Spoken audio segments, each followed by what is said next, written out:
Corin ducked as another piece of scrap flew dangerously close to his head. The swarm had been kind enough to provide him with a never-ending barrage of junk, flying around like a mechanical hurricane gone wrong. "Thanks, universe," he muttered to himself, because no one else cared enough to listen. The Dyson swarm was home sweet hell. Thousands of fragmented stations circling the long-dead husk of a star, ruled by warlords who made dictators look like motivational speakers. Food was scarce, air was often a luxury, and spare parts were more valuable than gold. Corin had been scavenging since he could remember, his skin stained with the grime of 1,000 broken machines. As he maneuvered through the maze of wreckage, he couldn't help but marvel at how efficiently humanity had turned the future into a garbage heap. "We were supposed to reach for the stars, not trip over them," he mused, sidestepping a loose coil that seemed hell-bent on taking out his shin. Life in the swarm was like playing a game where the rules changed every second, mostly to screw you over. Still, it was home. Sort of, if your idea of home was a rusty tin someone forgot to throw out. Corin's comm unit crackled to life in his ear. "Hey, Corin, found anything that might actually be worth something today or just more of the usual crap?" The voice belonged to Zeke, his partner in crime or survival, depending on the day. "Just the usual crap," Corin replied, kicking a useless panel into the void. "But hey, if you're looking for an antique collection of disappointment, I've hit the jackpot." Zeke chuckled, a sound like gravel in a blender. "You know, one of these days you're gonna find something important, and I'll be there to make fun of it." "Can't wait," Corin said dryly, scanning the horizon for anything that might resemble treasure, or at least something less depressing than the current layout of junk. His eyes caught a glint of something not quite right. It wasn't the usual dull gray of iron or the corroded brown of copper. This was different. Something shiny in a world that forgot what polish looked like. "Hold on," he told Zeke, edging closer with the caution of someone who had learned the hard way not to trust anything that glittered. The object was wedged between two broken hulls, barely visible but definitely out of place. It looked like a device, sleek, alien, and with an unsettling hum that seemed to vibrate through Corin's bones. "Zeke," he said slowly, "you might want to get over here. I think I found something that doesn't belong in our junkyard of dreams." "What you mean?" Zeke's voice was laced with skepticism. "Not another one of your ghost stories, is it?" "Not unless ghosts have started crafting weird gadgets while we weren't looking," Corin replied, reaching out to touch the device. A pulse of energy shot through him like he'd grabbed an electric eel. "Holy!" Corin yanked his hand back, staring at the device like it might leap up and bite him. "Okay, that was new. You all right over there?" Zeke sounded more curious than concerned. "Just got zapped by alien tech. Pretty standard day, really," Corin joked, though his heart was racing. The device was cold to the touch, yet alive with energy. Zeke appeared a few moments later, floating through the wreckage with the grace of a spacewalking bear. "So, what have we got?" Corin pointed. "That," Zeke gave a low whistle, the universal sign of a scavenger who'd just seen something that might be worth a fortune or someone's head. "Well, I'll be a neutron's uncle. Let's not start a family reunion just yet," Corin said, eyeing the device warily. "We should figure out what this thing does before we try to sell it to someone who might shoot us for it." "You're such a pessimist," Zeke drawled. "I prefer to think of it as proactive survival." "Call it what you want," Corin replied, "but if this thing starts counting down, I'm out of here." Together, they worked to free the device, careful not to damage it or themselves in the process. As they pried it loose, Corin couldn't shake the feeling they were meddling with something far bigger than their usual finds. "Feels like we're in over our heads," Zeke muttered, echoing Corin's thoughts. "When are we not?" Corin replied, hefting the device into his pack. "But hey, at least we're consistent." The swarm loomed around them, a testament to humanity's ability to adapt, even if that meant thriving in a scrapyard. The warlords would be interested in this find, no doubt. But interest from warlords was like interest from sharks, generally not in your favor. "Think we should tell anyone else?" Zeke asked as they made their way back.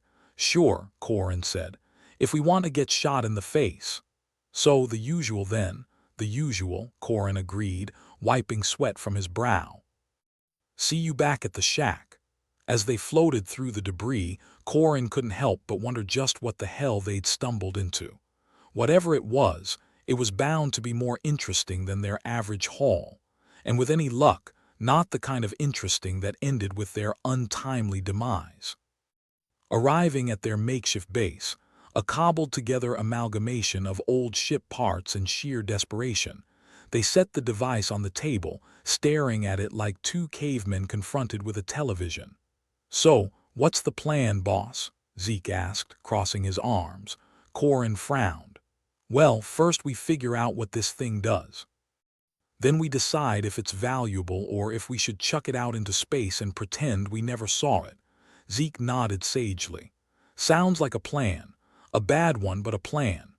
It's all I've got, Corin admitted, looking at the device with a mixture of awe and suspicion.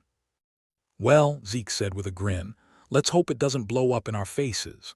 They spent the next few hours examining the device, poking and prodding like two kids with a newfound toy. Every so often it would hum ominously, sending shivers up their spines. Feels like it's alive, Zeke said at one point, squinting at a series of runes etched into the surface. Yeah, Corin agreed, rubbing his chin. Alive and keeping secrets.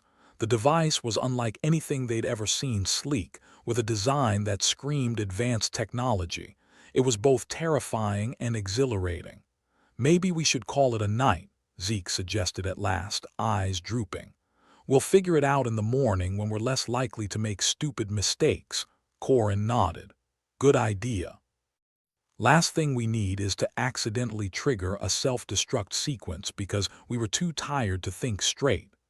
As they settled down for the night, Corin couldn't shake the feeling of anticipation.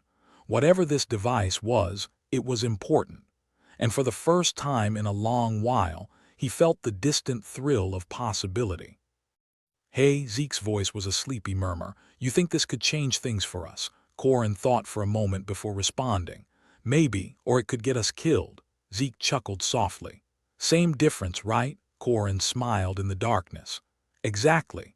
As he drifted off to sleep, the device sat silently in the corner, its presence both a promise and a threat. Whatever tomorrow held, Corin knew it wouldn't be boring. And in the swarm, that was as close to a guarantee as you could get. Corin woke up the next day feeling like someone had used his head for a zero-gravity pinata. In the swarm, you learned to sleep light and wake lighter, but the heavy weight of that alien device was still hanging in the back of his mind. He rolled out of his hammock, sparing a glance at Zeke, who was snoring like a freight engine with a punctured exhaust.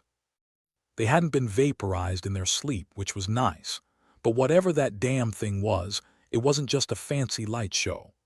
Corin dragged himself to the table where the device sat, like a metallic sphinx with a Cheshire cat grin.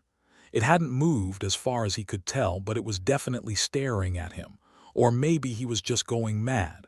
Not that there was much difference. Morning sunshine, he muttered, prodding it with a coffee-stained finger. It remained disappointingly inert. Zeke stirred, rubbing his face with a hand that looked like it had seen too many bar fights. You talking to the furniture again? He asked, voice thick with sleep. Yeah, it's more responsive than you are before noon, Corin shot back, pouring something that might have been coffee into a mug. Anyway, I think we should figure out what this thing does before we end up on the wrong end of a warlord's blaster. Right, Zeke agreed, shaking off the cobwebs. Because nothing says good morning like a potential death sentence. Corin fiddled with the device, trying to decipher the runes etched into its surface. He wasn't an expert on alien languages, but he'd seen enough strange symbols in his lifetime to know when something was important, or at least important enough to get them killed. These markings, he mumbled, tracing them with a grimy fingernail, they look kinda like, I dunno, warnings, instructions. Could also be a menu, Zeke suggested, peering over Corin's shoulder. Maybe it's offering us a nice side of galactic calamari. If it's calamari, it's way past the expiration date, Corin replied, grimacing at the thought of alien cuisine.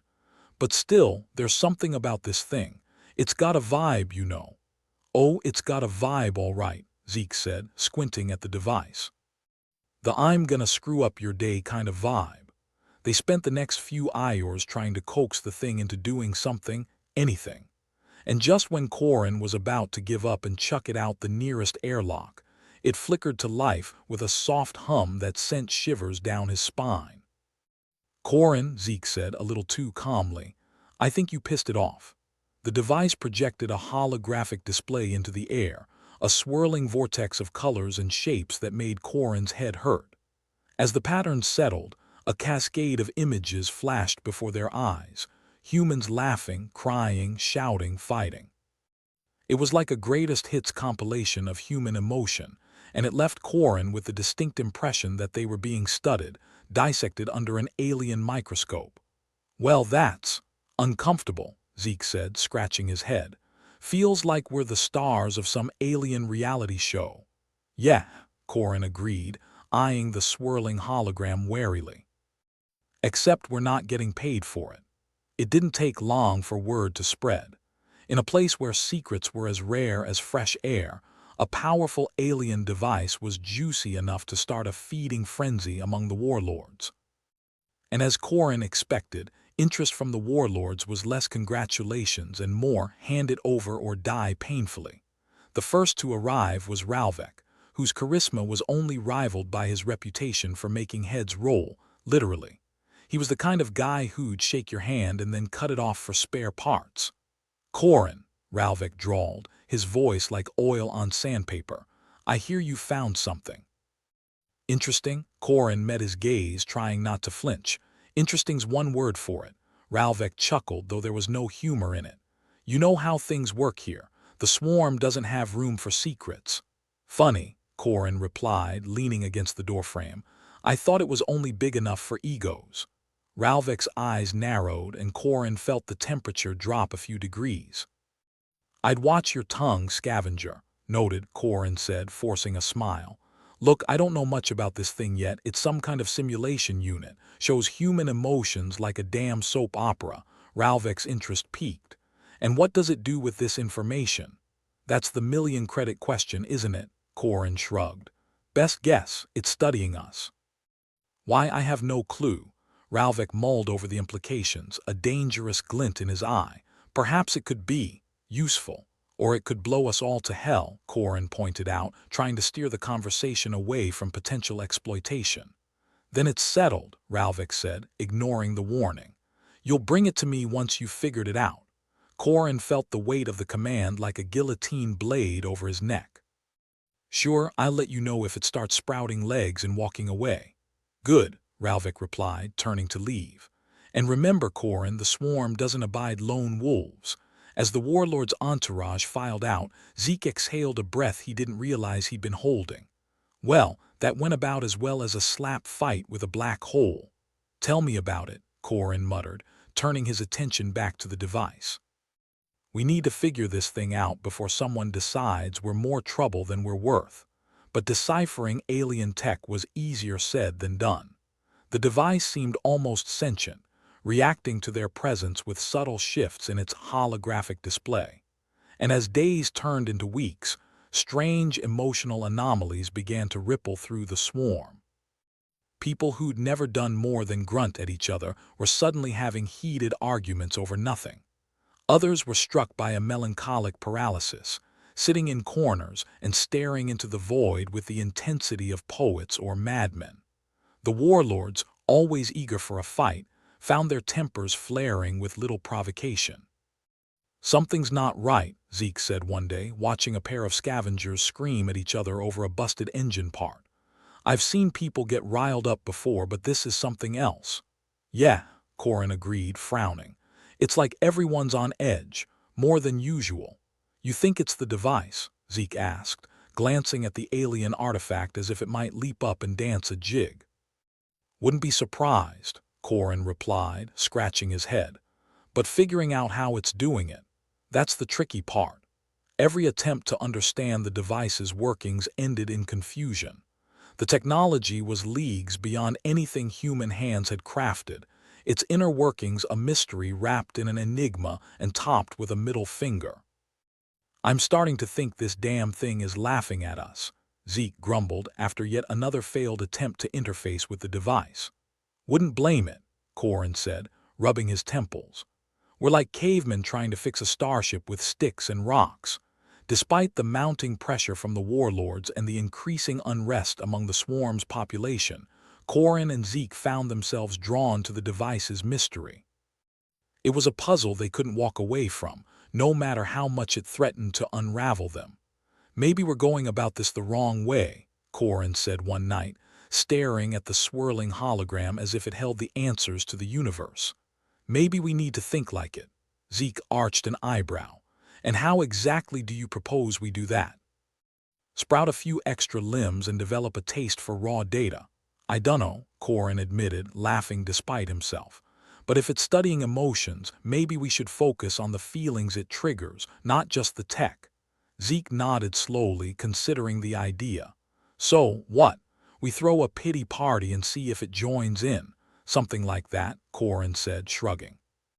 "Or maybe we just start cataloging what emotions it seems most interested in." "Great," Zeke said with a smirk. "Guess I better brush up on my emotional intelligence. Not like I had much use for it around here." With renewed determination, they began documenting the strange emotional fluctuations sweeping through the swarm. It was a daunting task, one that often felt like trying to catch a shadow in the dark. But for the first time since finding the device, Corin felt like they were making progress, or at least not standing still. And as the days passed, something strange happened. The swarm's residents, hardened scavengers, ruthless warlords, even the perpetually disconnected souls who drifted from station to station, began experiencing moments of unexpected clarity. Bursts of insight, creativity, empathy, and connection that seemed out of place amid the usual chaos. It was as if the device was peeling back the layers of human nature, exposing raw nerves and hidden depths. And while it might have been unsettling, it was also a reminder that beneath the grime and grit, there was something worth saving. "Maybe this thing isn't so bad after all," Zeke mused one evening, watching as a group of warlords actually cooperated to fix a broken generator. "Yeah," Corin said, feeling a flicker of hope that he quickly snuffed out. "Or maybe it's just messing with us, giving us a taste of harmony before it yanks the rug out from under our feet." "Ever the optimist," Zeke chuckled, shaking his head. Corin shrugged. "In the swarm, optimism's just another word for future disappointment."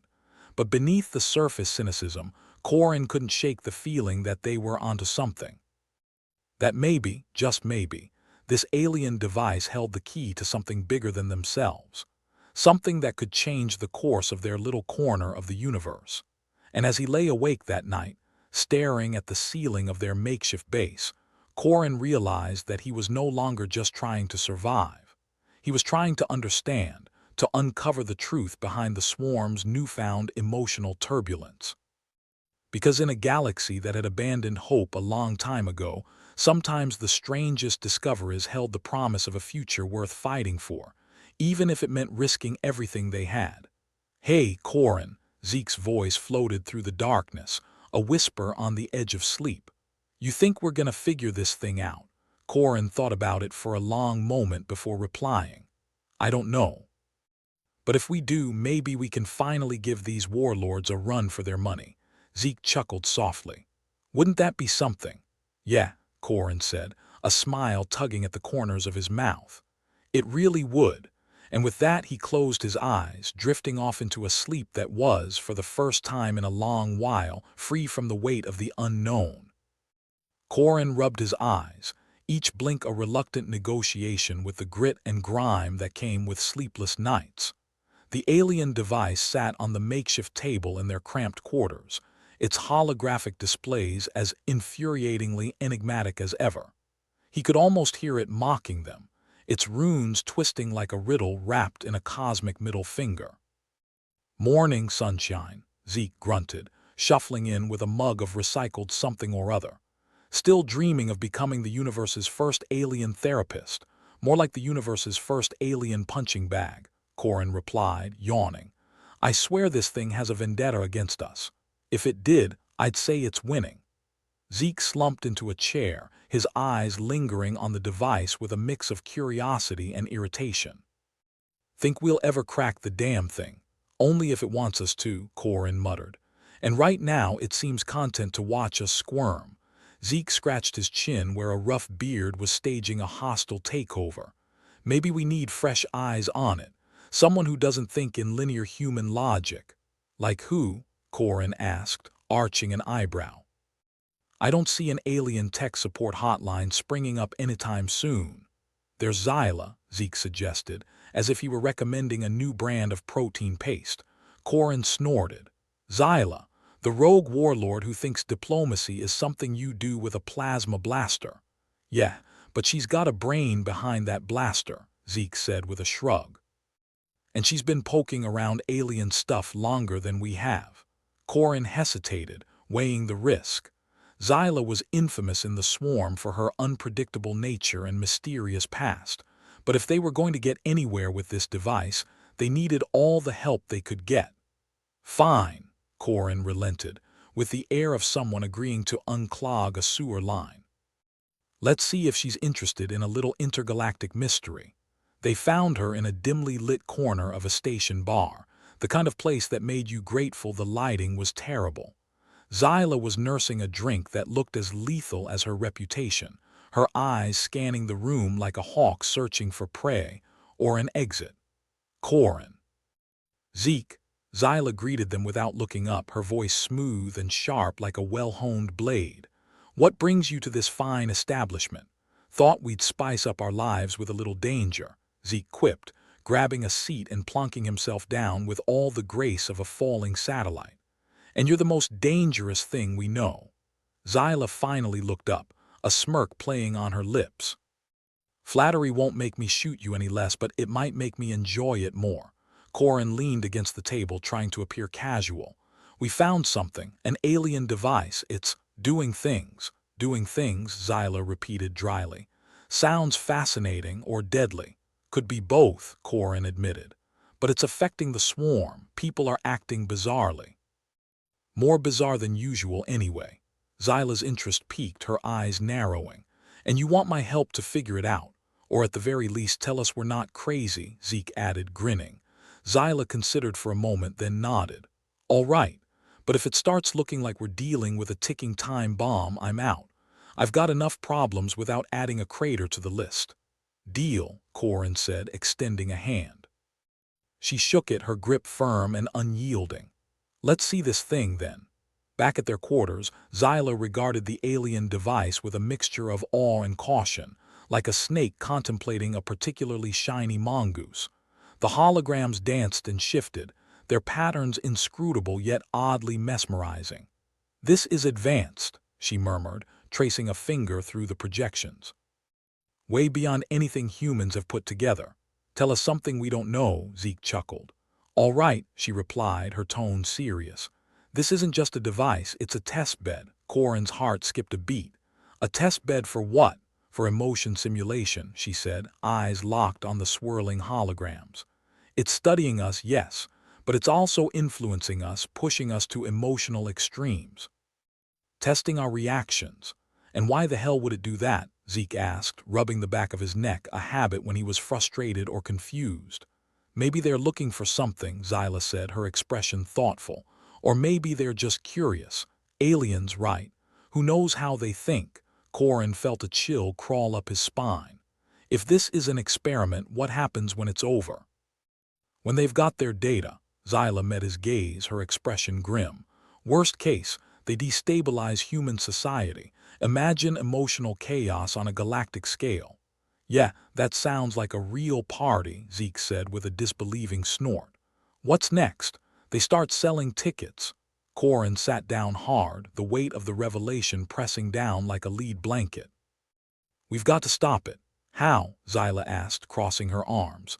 We can't even figure out how it works, let alone how to shut it down. We've got to try, Corin insisted, determination solidifying where uncertainty had been. If this thing goes unchecked, then what? Zeke interrupted. We're screwed, we already knew that. More screwed, Corin clarified, as if that made any kind of difference. Zyla exhaled slowly. All right, I'm in. But this isn't going to be easy. We'll need to gather intel, find out exactly what we're dealing with, and avoid getting our heads blown off by warlords with more ambition than brains, Zeke added, ever the optimist. We'll start with the usual suspects, Zyla suggested. Warlords who might have noticed the changes. See if we can piece together how widespread this is. Corin nodded, feeling a semblance of a plan forming. We can't let them know too much. If they realize what this device can do, then they'll use it, Zyla finished for him, her tone dark. And we've got enough maniacs in charge as it is. Zeke got to his feet, stretching with a grimace. Guess we better get started then. Gonna be a long day, and I'd hate to think my death-defying skills are going to waste. With a shared sense of urgency, they set out into the swarm. Each station they visited was a microcosm of insanity, emotions amplified to the point of combustion. It was like trying to navigate a minefield where the mines were all set to explode with feelings.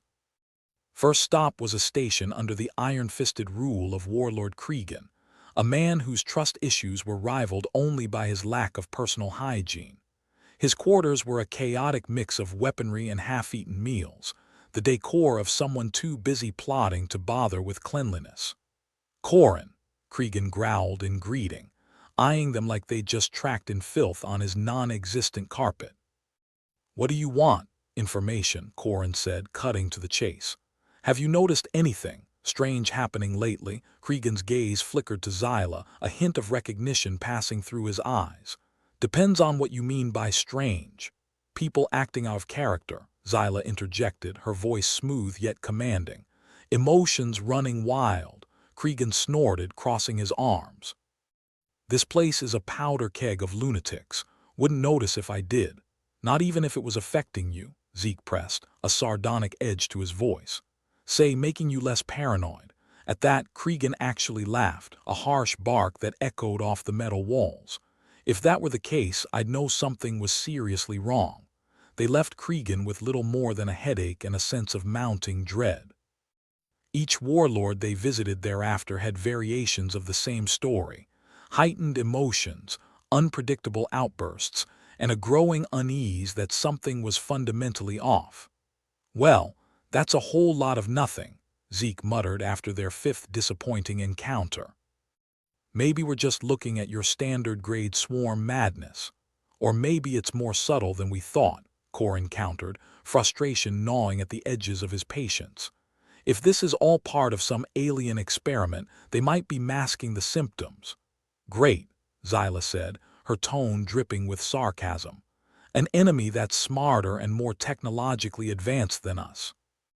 That's just what I always wanted. Corin paused, leaning against a bulkhead and trying to think. What if we need to trigger it, force a reaction from the device? And how do you propose we do that? Zeke asked, arms crossed in defiance. Start a war, because that's always a crowd pleaser. Not a war, Corin replied, a plan beginning to take shape. But we could simulate a crisis. Push the emotional extremes and see how it responds. Zyla shook her head, a wry smile tugging at her lips. You know, Corin, for someone who's supposed to be cautious, you have a real knack for diving headfirst into the deep end. Corin shrugged, feeling the weight of the world, or at least the swarm, on his shoulders. Desperate times call for stupid measures. Well, I've always been a sucker for stupidity, Zeke said, clapping Corin on the back. Count me in. With a plan, however reckless, they returned to their quarters. The device sat there, innocuous yet menacing, its holograms dancing in patterns that seemed almost taunting. Okay, Corin said, steeling himself for what was to come. Let's see if we can make this damn thing blink. They spent the next few days orchestrating a series of controlled emotional outbursts, spreading rumors and misinformation through the swarm like a virus. It was a dangerous game, one that required precision and a certain disregard for personal safety.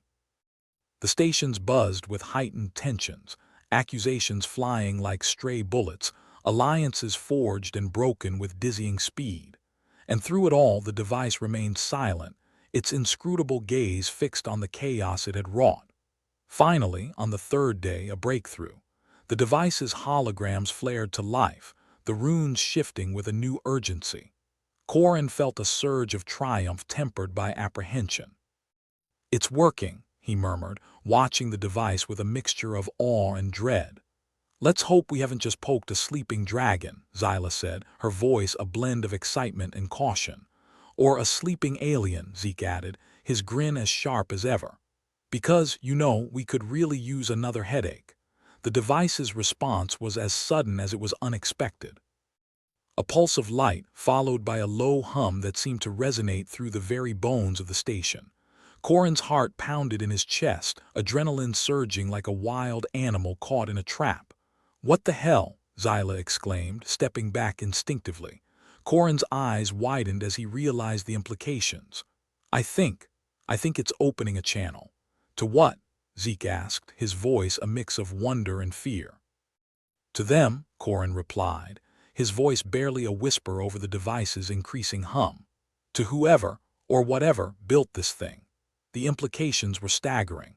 A direct line of communication with an alien intelligence, one with the power to manipulate emotions on a cosmic scale. And as the device continued to pulse, Corin knew they were standing on the precipice of something monumental, something that could change everything. "Well," Zyla said, breaking the tension with a wry smile, "guess we're about to become the first diplomats to an alien race, or the first casualties. Either way should be interesting." "Interesting is one word for it," Corin agreed, a nervous laugh escaping him despite himself. "Hey," Zeke said, stepping closer with an almost reckless bravado. "If we're going to end up as space history, we might as well go down in style." Corin nodded, a strange sense of calm settling over him. They were on the verge of a discovery that could either doom them or save them. And in the unpredictable chaos of the swarm, that was about as good as odds ever got. "All right," he said, taking a deep breath. "Let's see what these aliens have to say." As the device's light enveloped them, Corin couldn't shake the thought that they were about to embark on the most dangerous journey of their lives. One that would test their resolve, their loyalty, and their very humanity. And as the connection snapped into focus, bringing with it the secrets of the device emitted a sound somewhere between a choir of angry bees and a dying engine. It was the sort of noise that made your teeth itch and your brain consider taking early retirement. Corin, Zeke, and Zyla watched it with expressions that ranged from fascinated horror to the kind of resignation usually reserved for realizing you've stepped in something nasty. Corin wiped a hand over his tired eyes. "Well, it's official. We're poking the cosmic bear.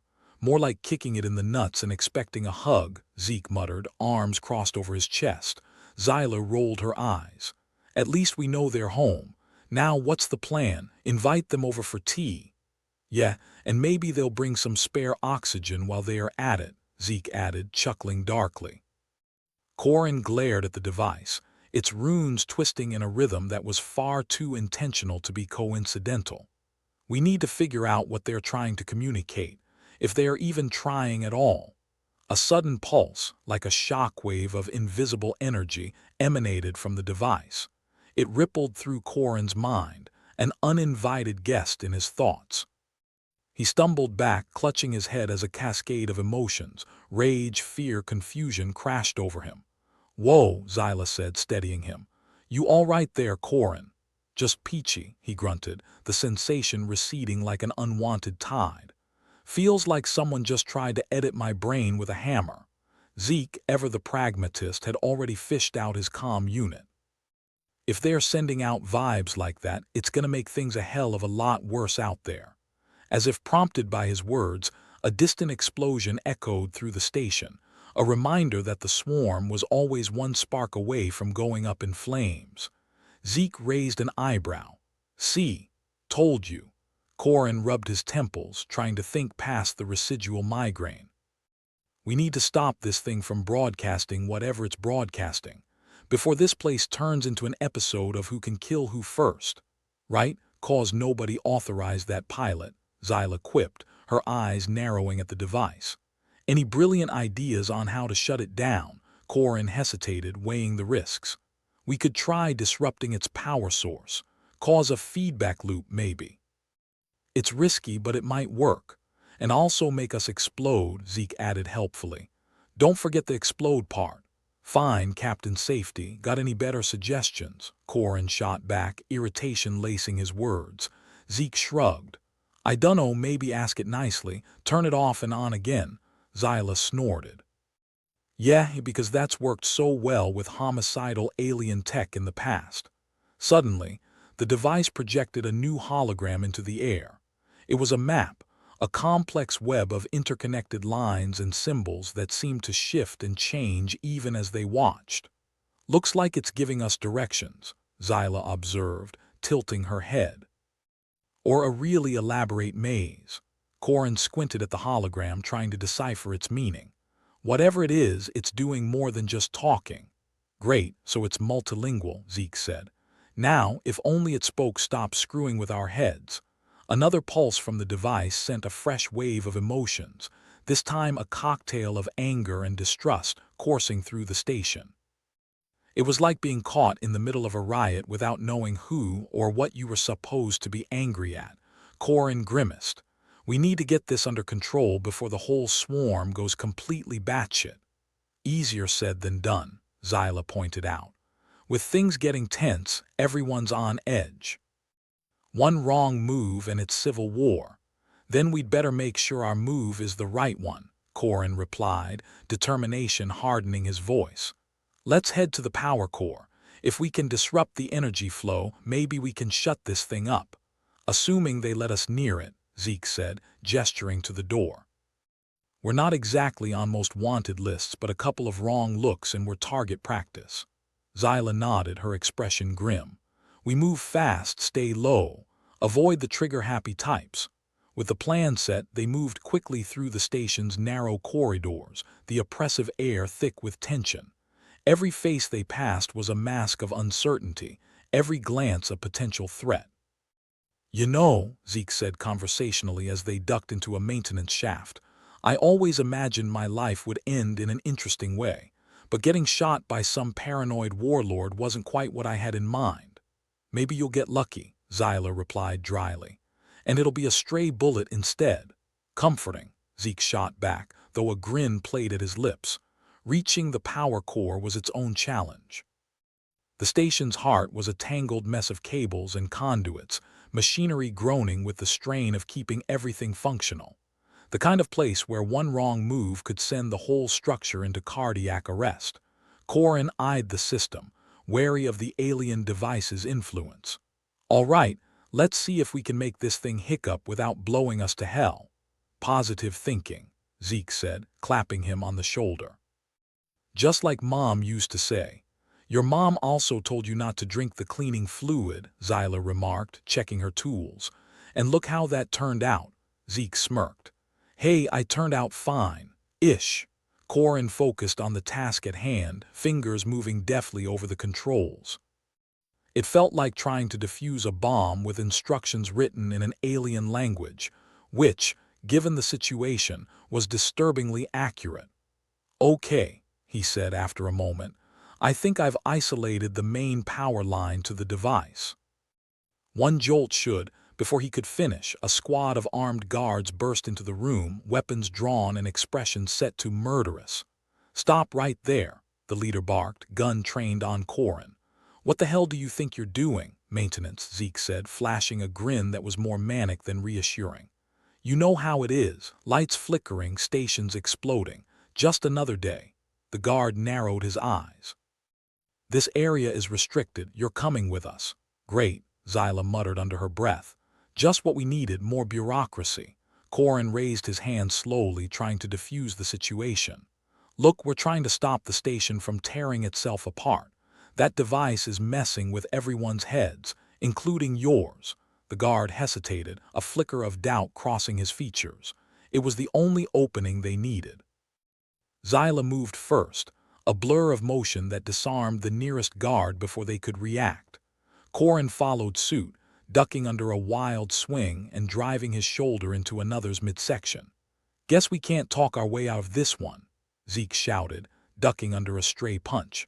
The room erupted into chaos, a flurry of fists and curses that sent machinery clattering and sparks flying.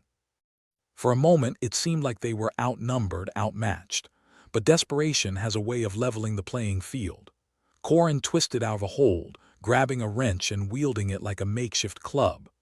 Beside him, Zyla fought with a practiced efficiency, every move calculated and precise. Zeke, meanwhile, seemed to be enjoying himself far too much, laughing as he took a hit but returned it twofold. Finally, the last guard went down with a groan, the room falling silent apart from their heavy breathing. Corin wiped a hand over his brow, feeling the adrenaline ebb away. "Well, that was fun," Zeke said, wincing as he prodded a developing bruise. "We should do it again sometime." "Next time, bring snacks," Zyla replied, brushing herself off. Corin turned back to the power controls, trying to recall the path through his scrambled thoughts. The device's influence was growing stronger, its whispers almost audible now. "Let's finish this," he said, his voice carrying an edge of urgency. With a few deft adjustments, he sent a surge of energy through the system, aiming to overload the device's connection. For a heartbeat, nothing happened. Then the whole station seemed to tremble, a low growl rumbling through its bones. Is this supposed to happen?" Zeke asked, eyeing the flickering lights. Corin gripped the console, teeth gritted in concentration. "Hold on, it's cycling through the power grid. Just a little more." The lights dimmed, flickered, then stabilized. The device, however, continued to thrum with an intensity that suggested it was far from defeated. "Well, that's not good," Zyla said. "That's very much not good." Suddenly, the device flared with a blinding light, and Corin felt a presence pressing against his mind, a sensation of alien curiosity mixed with a warning. "Looks like they're not happy with our meddling," Corin said through clenched teeth. "We might have just pissed them off." The device pulsed again, sending another emotional wave crashing through the station. This time, however, it was different, more focused, more precise, as if the aliens were experimenting, testing the limits of human endurance. "We need to warn the rest of the swarm," Zyla said, urgency sharpening her voice. "If this escalates, it's gonna be chaos out there." Corin nodded, his heart pounding with the weight of what they'd unleashed. "Let's get back to the comms. We need to spread the word before this whole place becomes a war zone." As they retraced their steps, the station around them seemed to pulse with a nervous energy. It was a race against time, a desperate bid to stop an invisible enemy from tearing their fragile existence apart. The irony wasn't lost on Corin. Here they were, facing a threat they couldn't see, couldn't touch, and barely understood, all while trying to hold together a community that was one step away from imploding on itself. "Hey," Zeke said, breaking the tension with a sardonic smile. "On the bright side, if we survive this, we're gonna have one hell of a story." Corin couldn't help but chuckle, despite the gravity of their situation. "Yeah, assuming anyone's left to tell it to." They reached the comms center, a hub of frantic activity. Corin took a deep breath, steeling himself for what came next. "All right," he said, settling into his role with a grim determination. "Let's get to work. We've got a swarm to save." And as the device's influence continued to weave its insidious web, Corin knew that the hardest part was yet to come. Because in the unpredictable chaos of the swarm, nothing was ever as simple as it seemed. And sometimes, the greatest enemy was the one within. The dimly lit corridors of the Dyson swarm's labyrinthine innards were practically a second home to Corin, Zyla, and Zeke by now. Not that this was any sort of comfort. Their current mission had all the charm and appeal of a hangman's noose, dangling precariously over their heads, swaying with each pulse of that infernal device they were so desperately trying to shut down. As they navigated the crowded comms center, Corin couldn't help but notice how the place was buzzing with a kind of manic energy, not unlike a barroom brawl. People were shouting into comm units, their voices tinged with panic, trying to make sense of the chaos the alien device had unleashed. Something about watching a bunch of headless chickens trying to organize a parade was oddly satisfying. So, what's next in our grand tour of suicidal decisions? Zeke asked, a smirk lurking beneath the concern in his eyes. He leaned against a terminal, tapping his fingers as if he were a pianist playing a dirge. Simple, Corin replied with a grim smile. We just need to convince everyone that the world isn't ending and that they aren't all out to kill each other. Well, when you put it that way, Zeke deadpanned. It sounds like a walk in the park. Corin was about to retort when Zyla cut in, her voice steady and sharp. We don't have time for sarcasm. The longer we wait, the more this thing gets its tentacles into people's heads. Fine, spoil my fun, Zeke muttered. But if this goes south, I'm blaming you. They settled into the task of spreading the word, a tedious effort that involved a lot of shouting, gesturing, and hoping the right people would actually listen. The air was thick with the smell of sweat and fear, a cocktail potent enough to make even the hardiest of folks feel jittery. But just as they started making headway, a new face appeared on the screen of the main terminal, a sharp, angular visage belonging to one of the station's lesser warlords, a self-important twit by the name of Raxon. His eyes glinted with the kind of cruel amusement that only came from someone who took pleasure in other people's misfortunes. Ah, Corin, Zyla, Zeke, Raxon drawled, his voice oozing with false cheer. Still alive and causing trouble, I see, Corin swore under his breath, a litany of curses that would have made a sailor blush. What do you want, Raxon? We're kinda busy here. Oh, I know, Raxon said, his grin widening. I just thought you should know that your little escapade hasn't gone unnoticed. There are quite a few people who think you're the reason this mess happened in the first place. Zyla crossed her arms, a picture of defiance. And I suppose you're one of them. Raxon shrugged, as if the matter were of no real consequence to him. I'm just here to deliver a message. Some of the other warlords have decided that you're more trouble than you're worth. They'd rather see you eliminated than risk you stirring up more chaos. Well, isn't that just peachy, Zeke said, rolling his eyes. I always wanted to be a scapegoat. Raxon's smile was all teeth. Good luck staying alive. I hear it's quite the challenge these days. With that, the screen went dark. Bastard, Corin muttered, clenching his fists. What now? Now we run, Zyla said pragmatically. We can't fight the entire station, but we can make sure we're a damn hard target to hit, Zeke added, his grin returning with a vengeful glee. Let's give them a chase they won't forget. The trio bolted from the comms center, weaving through the crowded corridors with a speed born of desperation. Behind them, they could hear the shouts of their pursuers, a cacophony of anger and fear that spurred them on.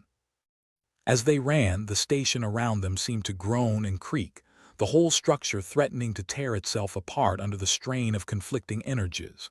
It was a race against time, a gamble with their lives as the stakes. Think we can lose them in the lower levels?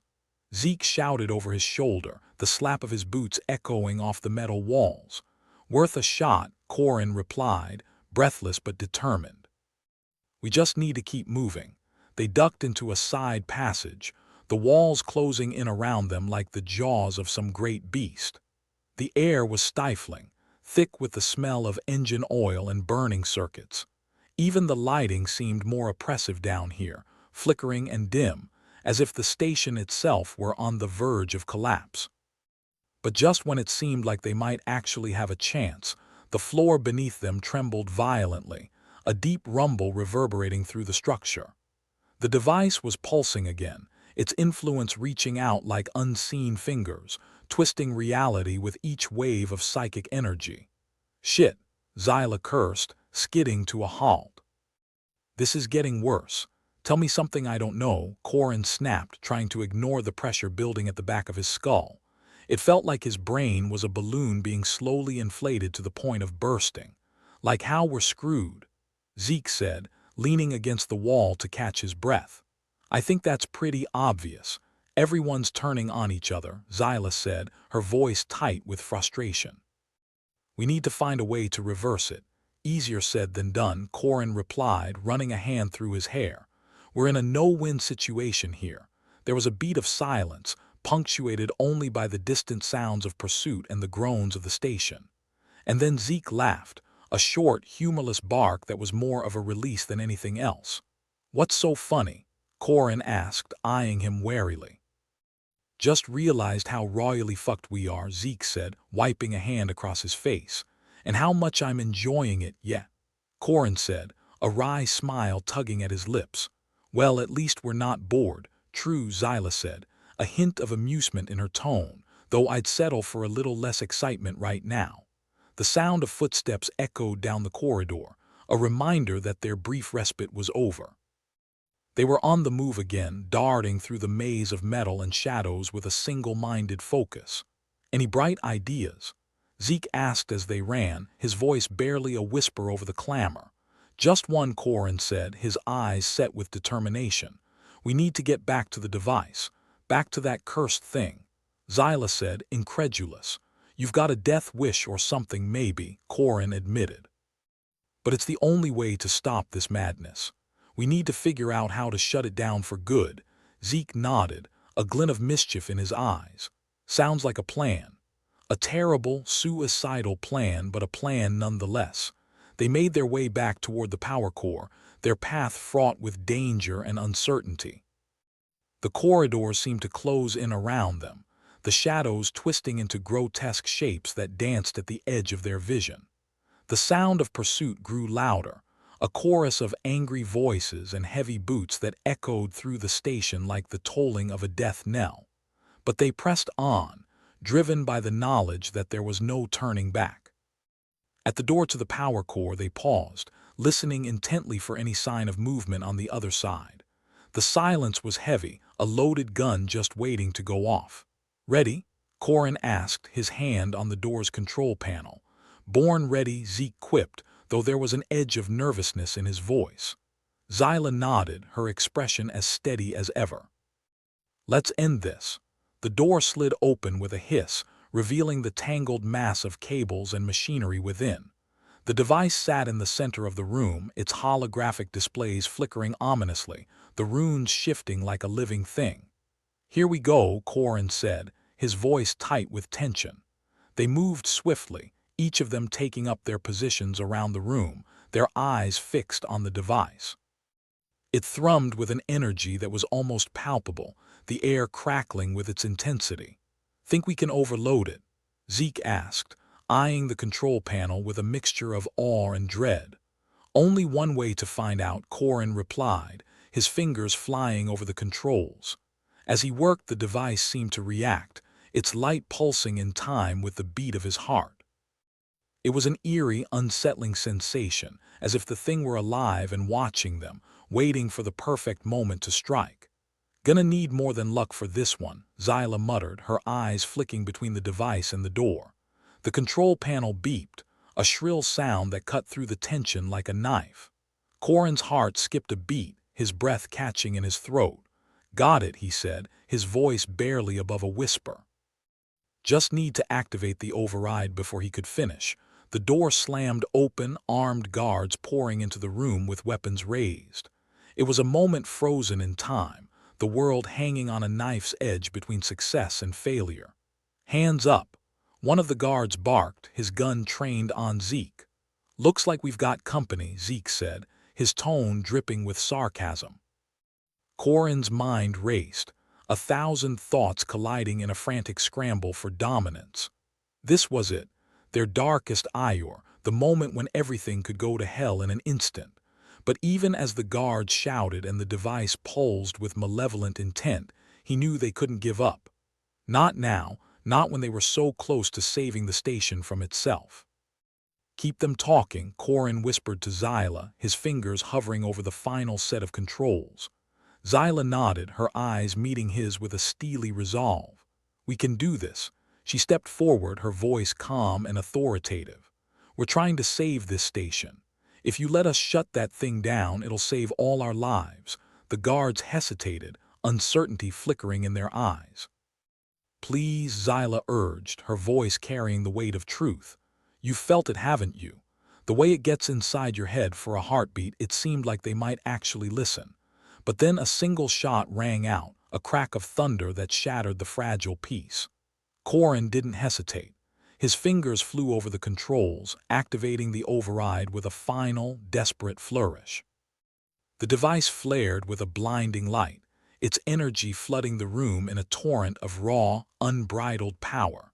The station trembled, a low rumble that reverberated through its bones, and for a moment, Corin thought it might all come crashing down around them.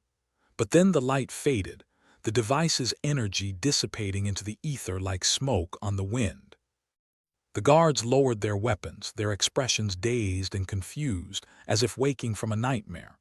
Corin let out a breath he didn't know he'd been holding, relief flooding through him in a wave.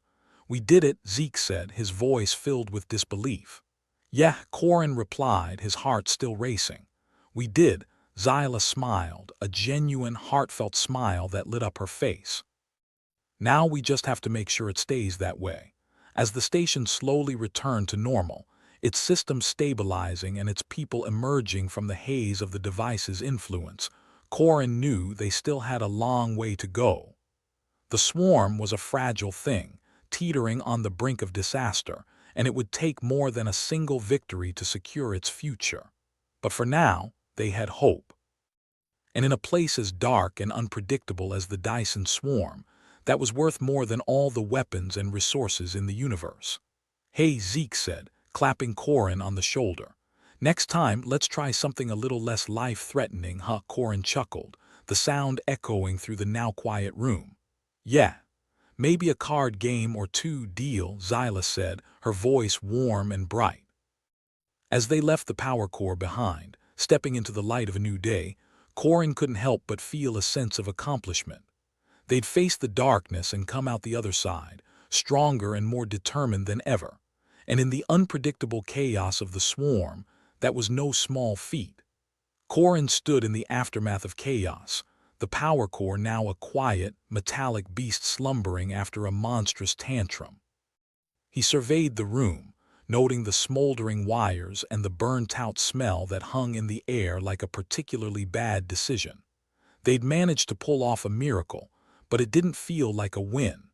More like surviving a car crash only to find out your insurance didn't cover acts of cosmic devices. Zeke leaned against a support beam, his usual smirk replaced with a grimace that said he was about 2 deep space jumps away from a nervous breakdown, or maybe just a stiff drink.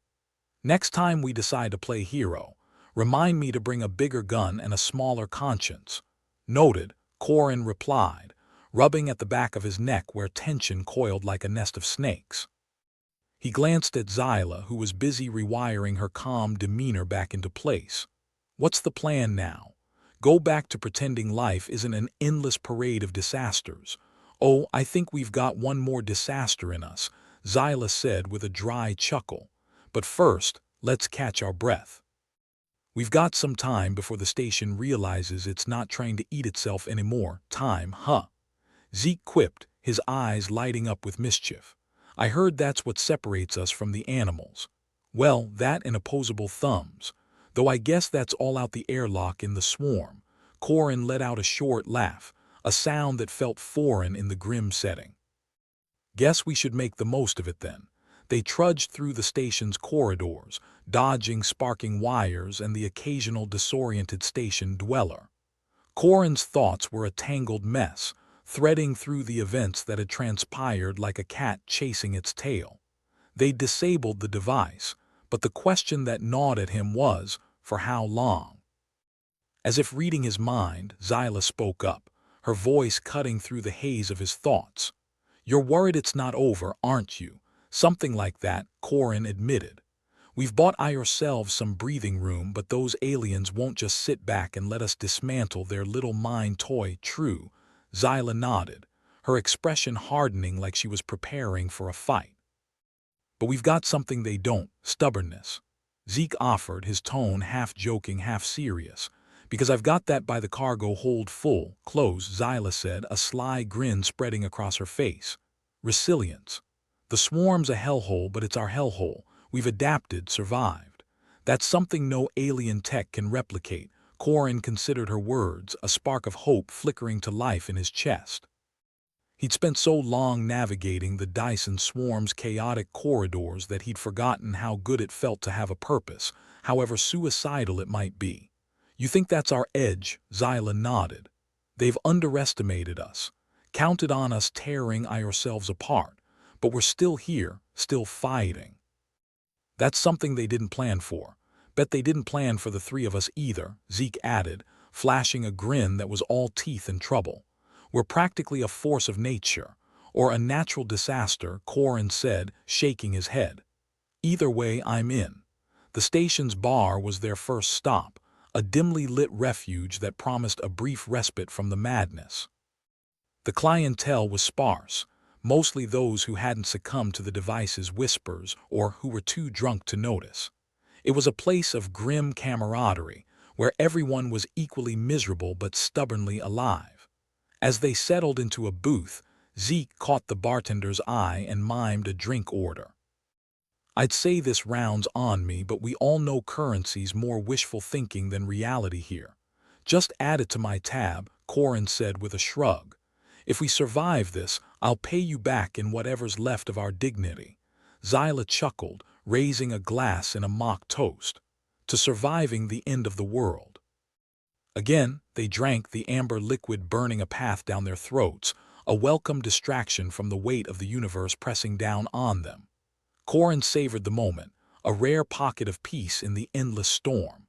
"Well," Zeke said, breaking the silence, "if we're done with the sentimentality, let's talk about this counterattack."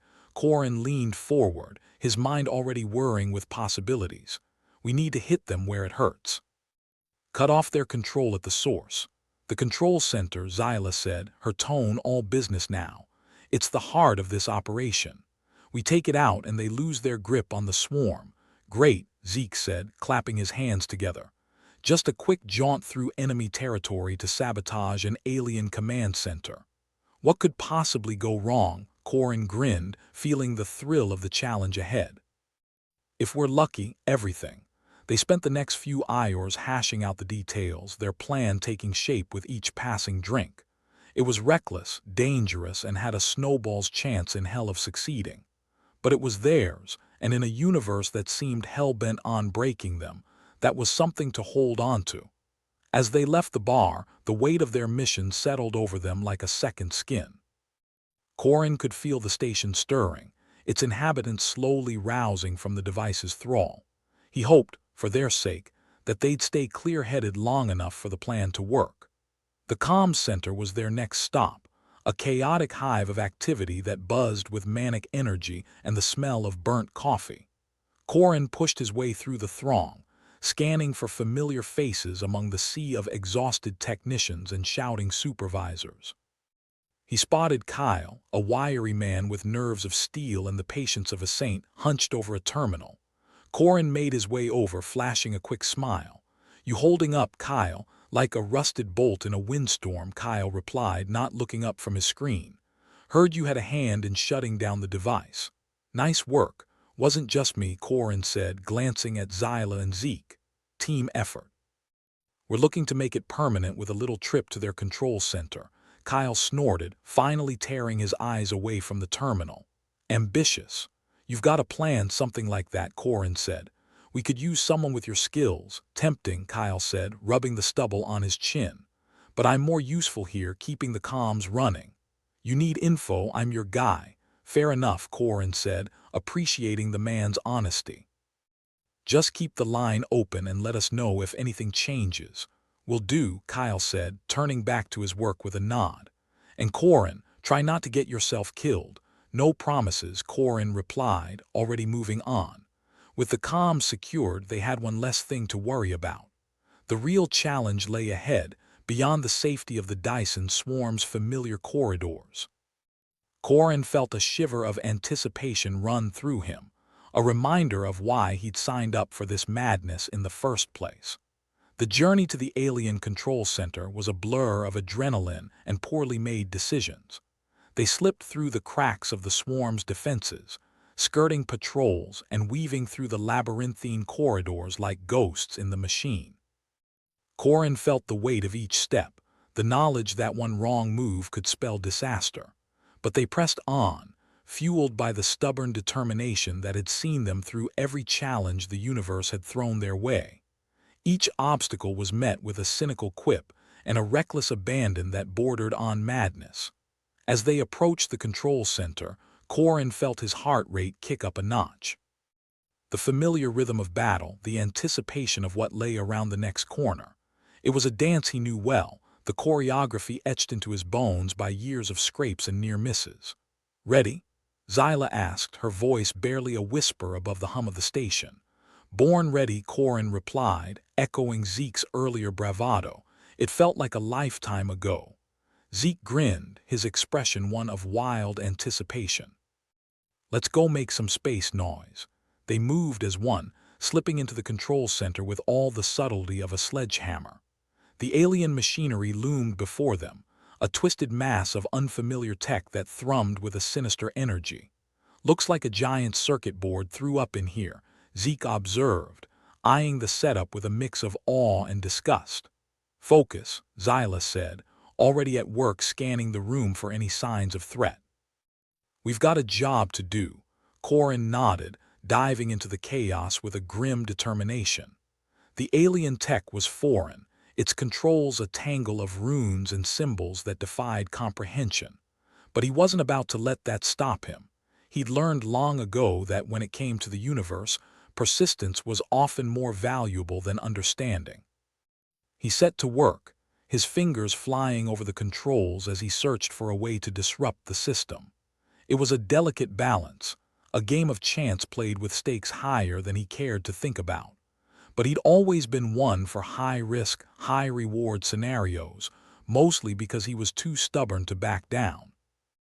The room was a flurry of activity, each of them focused on their task with a single-minded intensity that bordered on obsession.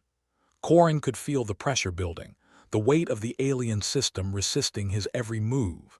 But then, just as it seemed they might be fighting a losing battle, he felt a click, a shift in the system, a chink in the alien armor. "I've got something," he called out, his voice tinged with triumph. "Keep going," Zyla urged, her eyes sharp and focused. "We're almost there." Corin pressed on, his fingers moving of their own accord as he guided the system toward collapse. It was a dance of destruction, each step bringing them closer to victory or ruin. And then, with a final flourish, the system crumbled, its defenses shattered, its control severed. The room hummed with a new energy, one of freedom and possibility. "We did it," Zeke said, his voice a mix of disbelief and exhilaration. "Damn right we did," Corin replied, a grin splitting his face as he took in the sight of their handiwork. "Now we just have to get out of here without getting fried," Zyla said, ever the voice of reason. "Piece of cake," Zeke said, though his tone suggested he wasn't entirely convinced. They made their escape with the same reckless abandon that had seen them through so far, weaving through the corridors like shadows in the night.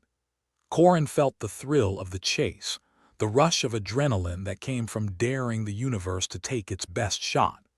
As they reached the relative safety of the swarm, Corin felt a sense of accomplishment settle over him like a warm blanket. They'd done the impossible, struck a blow against the alien threat that had loomed over the swarm like a specter. But as they regrouped in the station's bar, the dim light casting long shadows over their faces, Corin knew there was still work to be done. The swarm was a fragile thing, and its future hung in the balance. "Next round's on me," Zeke said, raising his glass in a toast. "To not dying today." "I'll drink to that," Corin replied, clinking his glass against Zeke's. Zyla smiled, her eyes reflecting a quiet determination, and to whatever comes next. Because if the universe wants a fight, it's damn well going to get one. And as they sat there, surrounded by the chaos and camaraderie of the swarm, Corin knew that whatever the future held, they'd face it together. With resilience, adaptability, and a healthy dose of irreverence. Because if there was one thing the universe couldn't take away from them, it was their ability to survive. In the unpredictable chaos of the Dyson swarm, that was worth more than all the weapons and resources in the universe. Corin leaned back in his chair, a slouch that was half exhaustion and half the acceptance that upright didn't change the fact they were probably screwed. "So," he said, addressing the room, "who else feels like the universe's punching bag today?" Zyla snorted, not looking up from the schematics sprawled across the table like a particularly uninteresting picnic. "Anyone who doesn't is either lying or comatose." "Or both," Zeke added, eyeing the room's ceiling with the suspicion it deserved. Universe has a way of making sure even the unconscious get their fair share. It was a room full of the usual suspects: Corin, Zyla, Zeke, and a handful of others who had somehow survived long enough to be considered regulars in their ragtag rebellion. The dim light cast shadows that danced around the edges of their meeting like an audience too cynical to clap. Corin ran a hand through his hair, a gesture that did nothing to improve its state. "All right, enough with the self-pity. Let's talk shop. We've got an alien device to neuter, and damned if I'm letting that thing keep whispering sweet nothings into our heads." Zyla looked up, finally, her expression the usual blend of amused annoyance. "You sure we're the ones who need a brain exam? Seems like they're doing quite the number on us already." "Point taken," Corin conceded. "But you know what they say about necessity being the mother of whatever. We need a plan that'll stick it to them hard enough they'll think twice before dialing us up again." Zeke fiddled with a stray gadget, fingers absently tapping out a rhythm that kept time with their ticking misfortunes. "Got any bright ideas, or are we just winging it with hopes and half-truths?" Corin glanced at Zyla. She smiled, a flash of teeth that could have meant anything from "I've got a plan" to "we're all gonna die." "Actually," she said, "I think I might have something." She tapped the schematics, and the others leaned in like curious vultures, because in the swarm you either fed on opportunity or got fed to it. "This device," Zyla began, "operates on emotional resonance. Basically, it's a cosmic mood ring from hell." "I knew those things were bad news," muttered Zeke, folding his arms. "Always said they'd kill us one day." Zyla continued, unperturbed by the interruption. "The way I see it, we've been fighting it the wrong way. It's not just about shutting it down, it's about turning it against itself." Corin raised an eyebrow. "Explain it to me like I'm 5, she grinned. "Gladly, it's like trying to drown a fish. Doesn't work if you're just splashing water around. But if we can change the water's temperature, suddenly the fish isn't so comfortable." "And we're supposed to be the change in temperature?" Corin asked, catching on. "Exactly. We disrupt the resonance by, well, out-emoting it. Overload it with the one thing it's not designed to handle: human unpredictability." Zeke let out a low whistle. "So we're turning our chaotic nature into a weapon. I always knew being a mess would pay off eventually." The room hummed with an energy that was almost optimism. Almost. Corin leaned forward, resting his elbows on the table. "All right then, how do we channel our glorious chaos into something that'll make those aliens wish they'd stayed at home knitting death rays instead?" Zyla looked at him, her eyes flinty and determined. "We need to unite the swarm, get everyone riled up and feeding into this. Make it a whole damn orchestra of chaos." "An emotional colonoscopy," Zeke quipped. "Count me in." They spent the next few hours piecing together what passed for a plan. It was part science, part wild theory, and all desperation. A combination Corin had found often yielded unexpectedly explosive results.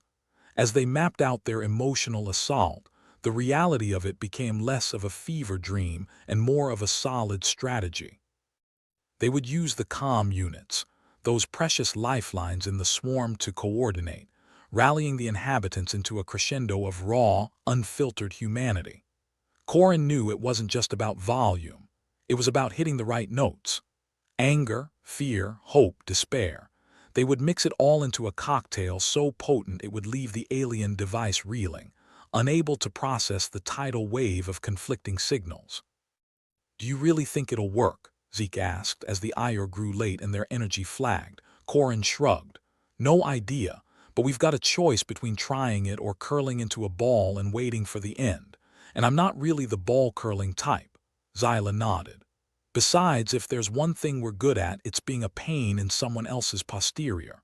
"Truer words never spoken," Zeke agreed, raising a pretend glass. With a plan in hand and a renewed sense of purpose, they dispersed to spread the word. The swarm was a beast of many moods, but they could count on its inhabitants to be game for a little controlled anarchy. The next day, Corin found himself standing in front of a small crowd gathered in one of the swarm's haphazardly constructed meeting areas. He cleared his throat, wishing for the millionth time that he was better with words than he was with his fists. "All right, folks," he began, trying to project an aura of someone who knew what the hell they were doing. "Today, we're gonna do something crazy. We're gonna take all the crap life's thrown at us and hurl it right back." The crowd murmured, some skeptical, some curious. Corin pressed on. "You've all felt it, the whispers, the nudges, the gut-twisting wrongness of that damn device. It's been poking at us, trying to make us dance to its tune." He paused, letting the words sink in. "But here's the thing, we've got our own music, and it's louder, messier, and way more likely to give it a migraine. We're gonna show these bastards what it means to be human, irrational, emotional, and stubborn as hell." Zyla joined him, her presence a steadying force. "We've got the comms set up. When the signal goes out, pour everything you've got into it. Your anger, your love, your most inappropriate urges. Let's make this device regret ever crossing paths with us." A ripple of laughter passed through the crowd, the kind that said, "Well, we're all doomed anyway, might as well go out with a bang." Zeke raised a fist, his energy infectious. "Let's make them feel alive, if only for a moment. After all, misery loves company. Or at least a decent party," Corin added, grinning despite himself. With that, they set the plan in motion. The swarm came alive with a hum of activity, each part playing its role in the grand scheme. It was a symphony of chaos, rehearsed but unpredictable, a gamble with the highest of stakes. Corin stood in the comms center, his heart pounding in rhythm with the rising tide of human emotion. He could feel it, the build-up, the anticipation, the moment before the storm breaks. "Ready to hit them where it hurts?" Zyla asked, her voice calm and steady, even as the tension crackled in the air. "Born ready," Corin replied, echoing the sentiment that had become his battle cry. Zeke manned the controls, his fingers poised like a conductor awaiting the downbeat. "On your mark, boss," Corin nodded. "Now." And like that, the swarm erupted in a cacophony of sound and emotion. Voices raised in a primal scream that echoed through the corridors, through the comms, through the very walls that held them in. It was a raw, unfettered torrent of humanity, a symphony composed of anger, fear, hope, despair, and every other note in the emotional scale. Corin felt it coursing through him, a visceral reminder of what it meant to be alive, to be defiant, to be human.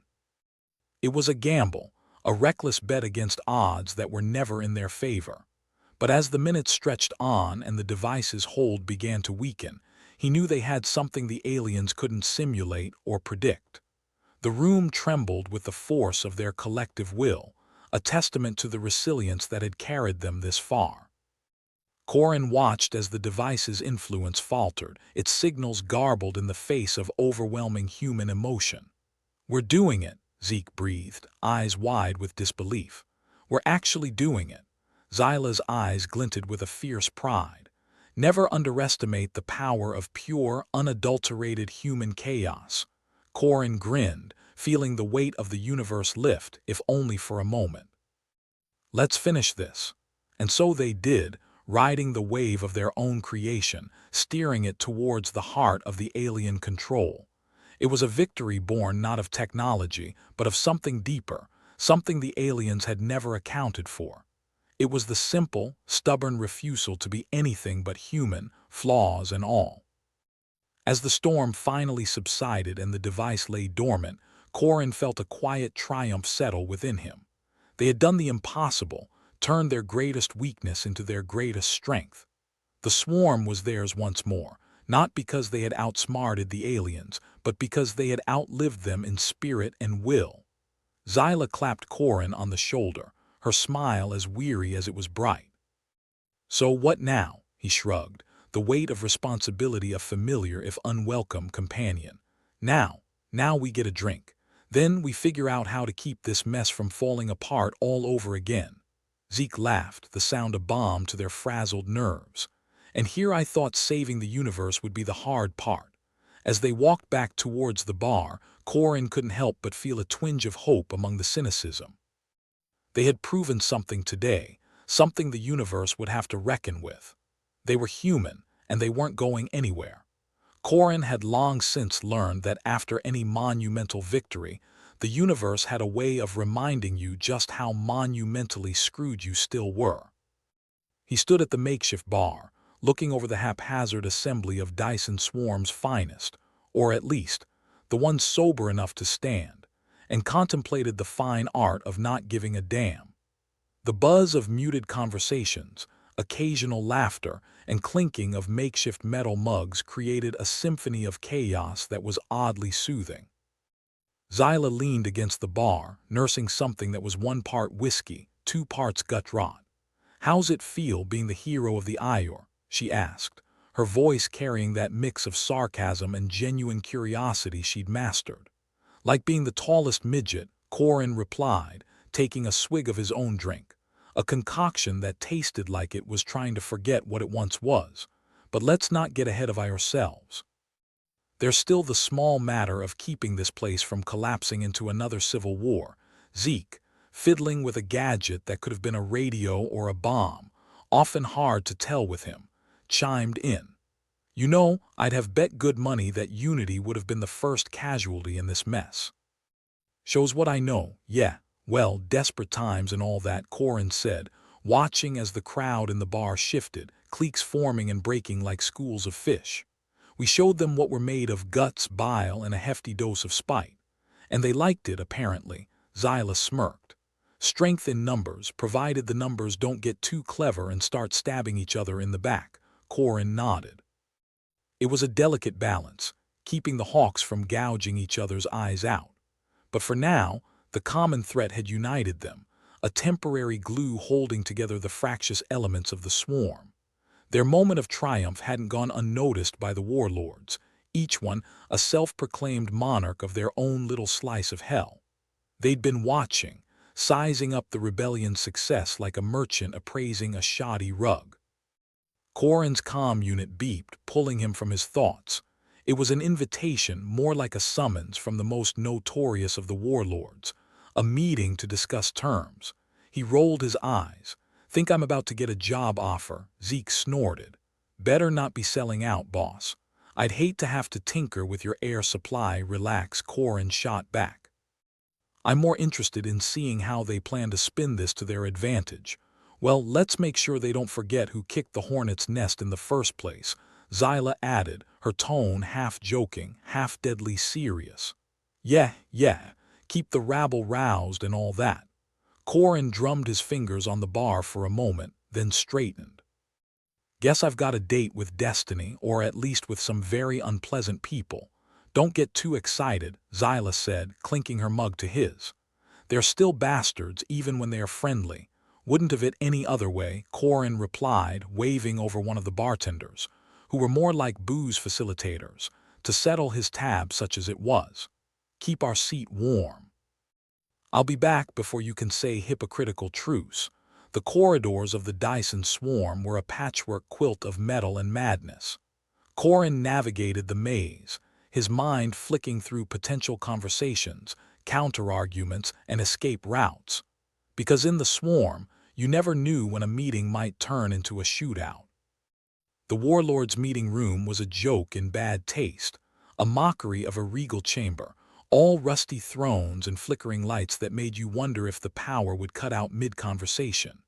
They'd gathered in a semicircle, a jury of vultures ready to pick at whatever scraps Corin brought them. "Ah, Corin," drawled Herrix, the self-styled king of the Iron Belt, a man who wore more scars than clothes. "We've been expecting you." "Good to be expected," Corin replied, nodding to the assembled warlords. "Saves me the trouble of knocking." "We're here to discuss the future," said Lyra, a woman who'd have been beautiful if not for the perpetual scowl etched into her features. "The swarm's future, and by that we mean our future," interrupted Thane, a man who looked like he'd been thrown out of an airlock and somehow survived, a testament only to stubbornness. "Let's not kid ourselves," Corin took his place at the center, the focus of their predatory attention. "Look, I don't want to waste time with false pleasantries any more than you do. We all know what happened, because you've been watching like hawks with a steak dinner. We pushed back the alien menace, and now everyone wants a piece of the pie. Unity's a fragile thing," Harrix mused, his voice a growl of nails and whiskey. "But effective. We've seen it. Effective enough to keep the swarm from tearing itself apart," Corin shot back. "For now, which brings us to why you've been called here," Lyra said, her fingers drumming on the arm of her throne. "We propose a truce. An alliance, if you will." Corin raised an eyebrow. "You realize alliances in the swarm tend to last about as long as a snowball in a sunspot, right?" Thane smirked. "Exactly why we're including you. You've proven you can unite people, if only by giving them something to hate. What do you want?" Corin asked, cutting through the preamble like a knife through synth butter. "Because I'm not interested in playing puppet to anyone's schemes. We want what you achieved yesterday. A shared cause, a purpose," Harrix said. "The aliens woke us up, reminded us that there's a universe out there that doesn't care about our petty squabbles." Corin leaned back, considering the absurdity of it all. Warlords talking about unity and purpose, like philosophers who'd found their muses at the bottom of a bottle. "And you think you can manage this truce without it ending in a bloodbath?"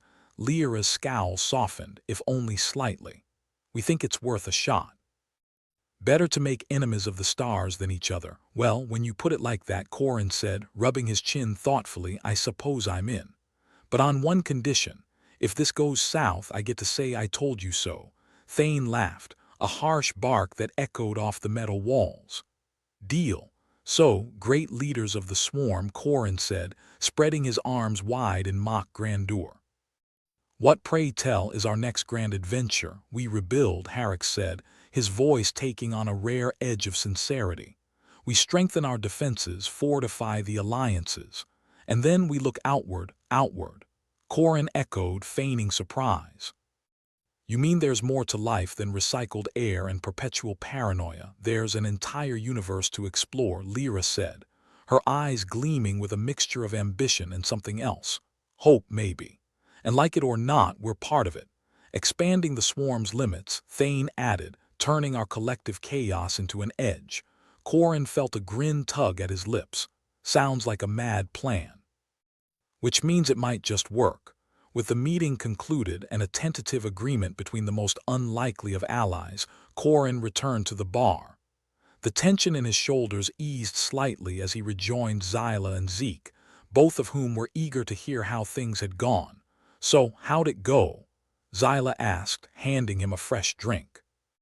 "About as well as you'd expect a meeting with self-centered maniacs to go," Corin said, taking a sip. "We're officially in an alliance." Zeke raised his eyebrows. "An alliance? With them?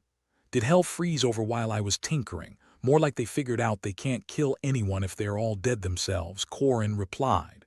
"We're rebuilding with an eye to the stars." "Well, color me surprised," Zyla said, a smirk playing on her lips.